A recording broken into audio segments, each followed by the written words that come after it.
आज हम आपको उत्तर प्रदेश में 2 जगहों से चुनाव पर विशेष ग्राउंड रिपोर्ट्स दिखा रहे हैं। पहली कहानी उन 11 गांवों की है जहां रहने वाले 25,000 वोटर्स का यह आखिरी चुनाव है, और दूसरी कहानी उस गांव की है जहां आजादी के बाद शायद सही मायनों में पहली बार लोकतांत्रिक तरीके से चुनाव होने वाले हैं।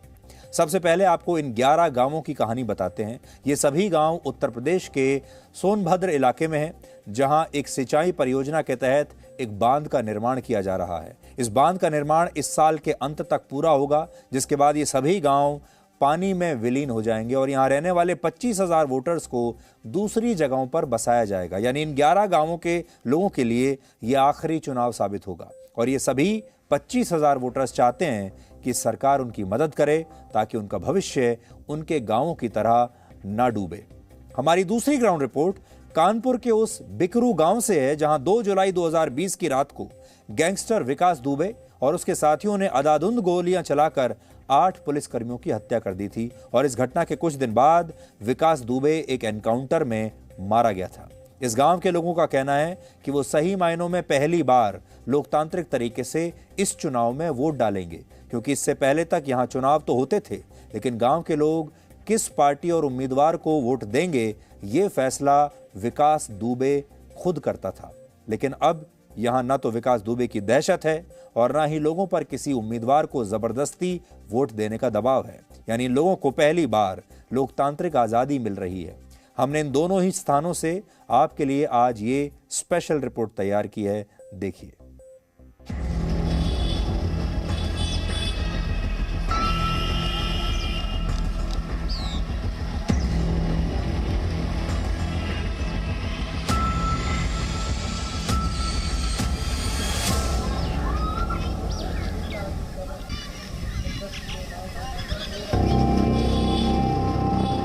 देश की राजधानी दिल्ली से लगभग 500 किलोमीटर दूर सैकड़ों लोग उत्तर प्रदेश के चुनाव में वोट डालने का इंतजार कर रहे हैं,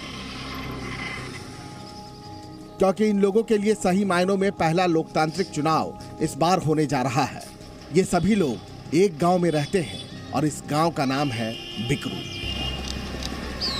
उत्तर प्रदेश विधानसभा चुनाव में कानून व्यवस्था सबसे बड़ा मुद्दा है बीजेपी के लिए, और इस कानून व्यवस्था का मूड जानने के लिए कि आखिर कानून व्यवस्था क्या मायने रखता है इस देश में, इस प्रदेश में खास तौर पे, वो जानने के लिए हम पहुंचे हैं बिकरू। बिकरू गांव कानपुर में है और ये बिकरू गांव किस लिए जाना जाता है आप बता दीजिए। कि विकास दुबे की वजह से जो बिकरू कांड हुआ था उस वजह से जाना जाता है। गैंगस्टर का गाँव है ये। गैंगस्टर विकास दुबे की दहशत ने बिकरू को कई दशकों तक डरा कर रखा। यहाँ चुनाव तो हुए, लेकिन इन चुनाव में लोगों के वोट विकास दुबे की पसंद के हिसाब से तय होते थे। 3 दशक से भी ज्यादा वक्त तक ये इलाका विकास दुबे के खौफ के साए में जीता रहा, और ये खौफ ऐसा कि लोग अपने घरों से निकलने में भी डरते थे। लेकिन अब ये गांव विकास दुबे की दहशत से आजाद हो चुका है।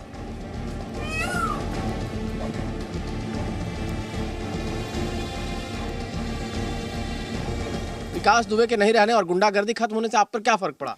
गुंडागर्दी खत्म होने से हम लोगों पर ये प्रभाव पड़ा कि हम लोग खुल के अपना जो भी मतदान कर सकते हैं या बात करना हो वो कर सकते हैं। नहीं तो पहले तो सामंतशाही थी विकास की, जो वो कह देते थे वही होता था। अब अपने मन इच्छा से लोग काम करते हैं।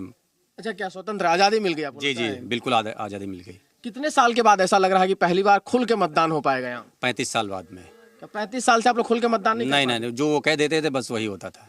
काफी हद तक कानून व्यवस्था में सुधार हुआ है। 35 गांव प्रभावित थे, तो वो 30-35 गांव को कुछ निजात मिली इससे। ये केस हो जाने से इनकाउंटर हुए, मारे गए बदमाश, और कुछ बदमाश अंदर हैं, तो इससे जो है राहत मिली पब्लिक को काफी। अब यहाँ स्वतंत्र पूर्वक जो है वोट पड़ेगा। वोट डर के देते थे कि अपने मन से देते थे? नहीं, वोट तो मान लो जहाँ भी कही देते, डर मानो या कुछ मानो, जहाँ भी कही देते वहीं जात। तो अगर नहीं मानते तो क्या होता? उसके साथ दंड दिया जाता था वहाँ। विकास दुबे के पड़ोसियों के मुताबिक अगर उसे पहले ही संरक्षण न मिलता तो वो इतना बड़ा अपराधी न बनता। मुद्दा बना बीच में कि पंडित लोग बड़े नाराज हैं विकास दुबे के एनकाउंटर होने से। आप लोगों को लगता है कि विकास दुबे अपराधी था या पंडित था? नहीं, अपराधी की तो बात जहाँ तक है तो अपराधी ये सब जो करवाती है वो पुलिस और नेता।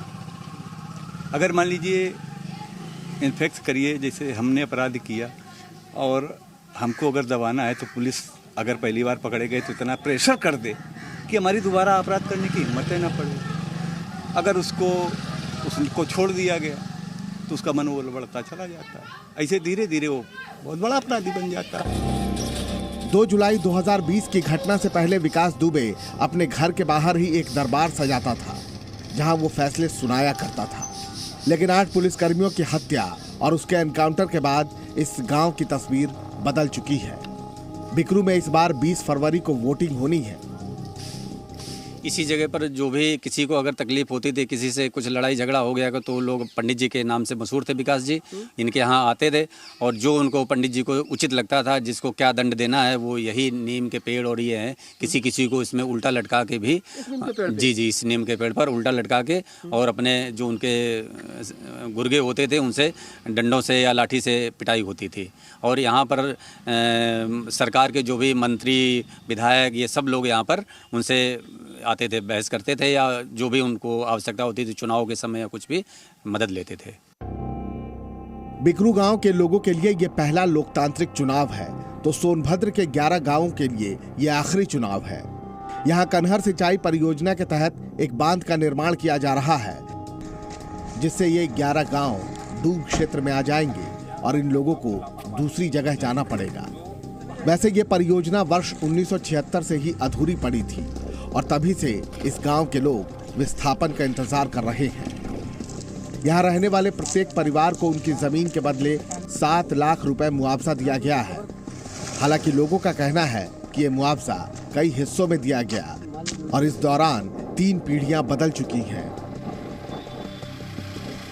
जो 7,11,000 रुपए का जो पैकेज गवर्नमेंट ने निर्धारित किया है वो 2 लोगों को प्राप्त हुआ सर, लेकिन मुझे किसी साजिश के तहत या जो भी कहिए यहाँ पे दलाली की वजह से या फर्जीवाड़े की वजह से हम उससे वंचित रह गए और इस बात का बहुत कष्ट है सर कि सारे लोगों को मिला और बहुत सारे लोग अभी छूटे हुए हैं।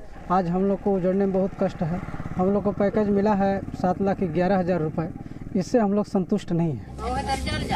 इन 11 गांवों के लोग यहां से अपना आखिरी वोट डालने के लिए उत्साहित हैं, लेकिन घर और जमीन छोड़ने की पीड़ा उनके मन में है।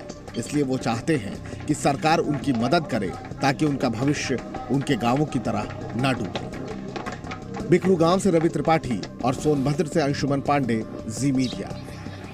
Presenting B News app, available on Google Play and App Store. Download it now.